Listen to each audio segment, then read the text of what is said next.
ఈరోజు మనం ప్రతిరోజు మంత్రపఠనం వలన, ఆ శివారాధన వలన కలిగే లాభాలు ఫలితాలేమిటో తెలుసుకుందాం. ఎవరైతే జీవితంలో అంతుచిక్కని సమస్యలతో, అనారోగ్య సమస్యలతో, గ్రహదోషాలతో బాధపడుతున్నారో, అనునిత్యము 14 లోకాలను పాలించే ఆదిదేవుడైన ఆ పరమశివశంకరుని నిత్యం పూజిస్తారో వాళ్ళకి ఏ గ్రహదోషాలు కూడా ఉన్నా ఏమీ చేయలేవు. శివుడు రక్షించాలంటే ఏ గ్రహాలు కూడా శిక్షించలేవు. అంతా ఆయన ఆధీనంలోనే జరుగుతాయి. గ్రహాలను సృష్టించిందే ఆ శివశంకరుడు.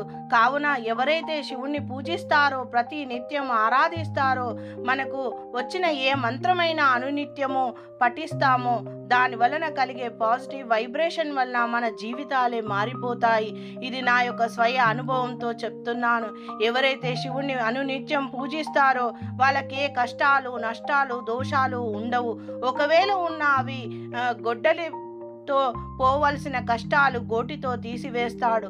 కావున నమ్మకంతో, విశ్వాసంతో ఏ దైవాన్నైనా పూజించినా అంతే ఫలితం కలుగుతుంది. ఇది తప్పకుండా ప్రతి ఒక్క మానవుడు ఆచరించాలి.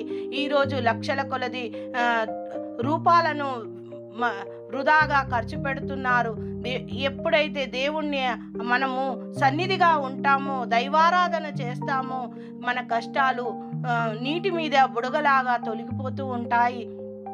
కావున ప్రతి ఒక్కరూ ఏదో ఒక 10 నిమిషాలు కేటాయించి దైవనామాన్ని స్మరిస్తూ ఉంటే కర్మం కరిగిపోతుంది. కర్మ కరిగితే కష్టాలే ఉండవు కదా. కావున ఈ రుద్రమంత్రాన్ని కూడా ఎంతో శక్తివంతమైంది. ఈ మంత్రం పఠించడం వలన అసలు ఏ కష్టం అంటూ ఉండదు. ఒకవేళ ఉన్న అన్నీ తొలగిపోతాయి. ఇది ముమ్మాటికి శాస్త్రవాక్యము. ఇది పురాణాలు చెప్తున్నాయి.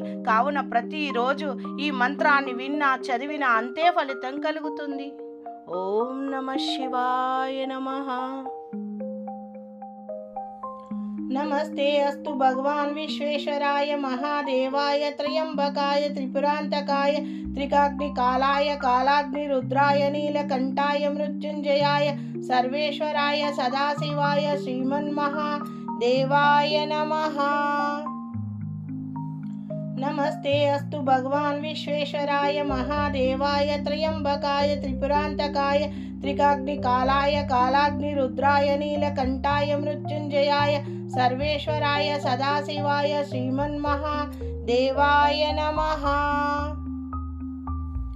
నమస్తే అస్తు భగవాన్ విశ్వేశ్వరాయ మహాదేవాయ త్రయంబకాయ త్రిపురాంతకాయ త్రికాగ్నికాలాయ కాలాగ్ని రుద్రాయ నీలకంఠాయ మృత్యుంజయాయ సర్వేశ్వరాయ సదాశివాయ శ్రీమన్మహాదేవాయ నమః. నమస్తే అస్తు భగవాన్ విశ్వేశ్వరాయ మహాదేవాయ త్రయంబకాయ త్రిపురాంతకాయ త్రికాగ్నికాలాయ కాలాగ్ని రుద్రాయ నీలకంఠాయ మృత్యుంజయాయ సర్వేశ్వరాయ సదాశివాయ శ్రీమన్మహాదేవాయ నమః. నమస్తే అస్తు భగవాన్ విశ్వేశ్వరాయ మహాదేవాయ త్రయంబకాయ త్రిపురాంతకాయ త్రికాగ్నికాలాయ కాలాగ్ని రుద్రాయ నీలకంఠాయ మృత్యుంజయాయ సర్వేశ్వరాయ సదాశివాయ శ్రీమన్మహాదేవాయ నమః. నమస్తే అస్తు భగవాన్ విశ్వేశ్వరాయ మహాదేవాయ త్రయంబకాయ త్రిపురాంతకాయ త్రికాగ్నికాలాయ కాలాగ్ని రుద్రాయ నీలకంఠాయ మృత్యుంజయాయ సర్వేశ్వరాయ సదాశివాయ శ్రీమన్మహాదేవాయ నమః. నమస్తే అస్తు భగవాన్ విశ్వేశ్వరాయ మహాదేవాయ త్రయంబకాయ త్రిపురాంతకాయ త్రికాగ్నికాలాయ కాలాగ్ని రుద్రాయ నీలకంఠాయ మృత్యుంజయాయ సర్వేశ్వరాయ సదాశివాయ శ్రీమన్మహాదేవాయ నమః. నమస్తే అస్తు భగవాన్ విశ్వేశ్వరాయ మహాదేవాయ త్రయంబకాయ త్రిపురాంతకాయ త్రికాగ్నికాలాయ కాలాగ్ని రుద్రాయ నీలకంఠాయ మృత్యుంజయాయ సర్వేశ్వరాయ సదాశివాయ శ్రీమన్మహాదేవాయ నమః. నమస్తే అస్తు భగవాన్ విశ్వేశ్వరాయ మహాదేవాయ త్రయంబకాయ త్రిపురాంతకాయ త్రికాగ్నికాలాయ కాలాగ్ని రుద్రాయ నీలకంఠాయ మృత్యుంజయాయ సర్వేశ్వరాయ సదాశివాయ శ్రీమన్మహాదేవాయ నమః.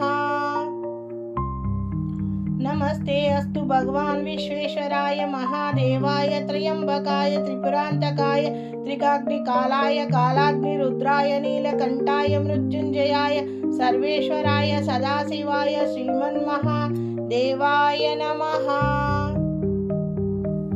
नमस्ते अस्तु भगवान् विश्वेश्वराय महादेवाय त्र्यंबकाय त्रिपुरान्तकाय त्रिकाग्निकालाय कालाग्निरुद्राय नीलकण्ठाय मृत्युञ्जयाय सर्वेश्वराय सदाशिवाय श्रीमन्महादेवाय नमः।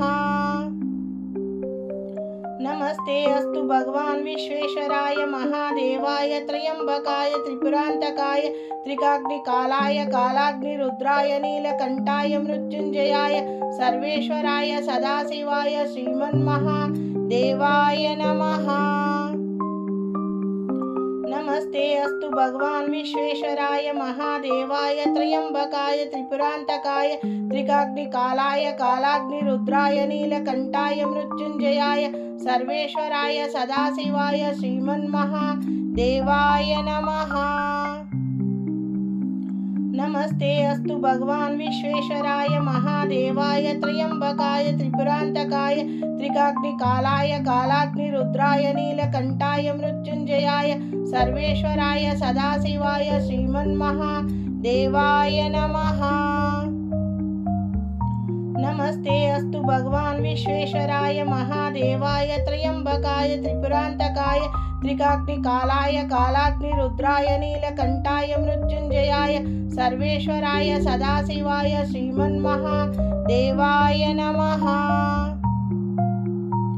नमस्ते अस्तु भगवान् विश्वेश्वराय महादेवाय त्र्यंबकाय त्रिपुरान्तकाय त्रिकाग्निकालाय कालाग्निरुद्राय नीलकण्ठाय मृत्युञ्जयाय सर्वेश्वराय सदाशिवाय श्रीमन्महादेवाय नमः। नमस्ते अस्तु भगवान् विश्वेश्वराय महादेवाय त्र्यंबकाय त्रिपुरान्तकाय त्रिकाग्निकालाय कालाग्निरुद्राय नीलकण्ठाय मृत्युञ्जयाय सर्वेश्वराय सदाशिवाय श्रीमन्महादेवाय नमः।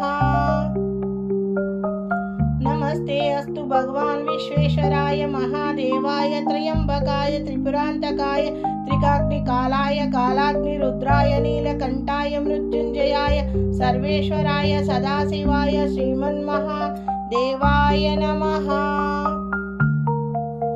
नमस्ते अस्तु भगवान् विश्वेश्वराय महादेवाय त्र्यंबकाय त्रिपुरान्तकाय त्रिकाग्निकालाय कालाग्निरुद्राय नीलकण्ठाय मृत्युञ्जयाय सर्वेश्वराय सदाशिवाय श्रीमन्महादेवाय नमः।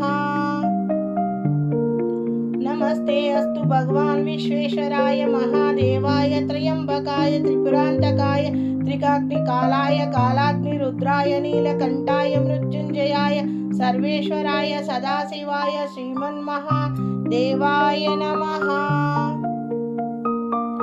नमस्ते अस्तु भगवान् विश्वेश्वराय महादेवाय त्र्यंबकाय त्रिपुरान्तकाय त्रिकाग्निकालाय कालाग्निरुद्राय नीलकण्ठाय मृत्युञ्जयाय सर्वेश्वराय सदाशिवाय श्रीमन्महादेवाय नमः। नमस्ते अस्तु भगवान् विश्वेश्वराय महादेवाय त्र्यंबकाय त्रिपुरान्तकाय त्रिकाग्निकालाय कालाग्निरुद्राय नीलकण्ठाय मृत्युञ्जयाय सर्वेश्वराय सदाशिवाय श्रीमन्महादेवाय नमः।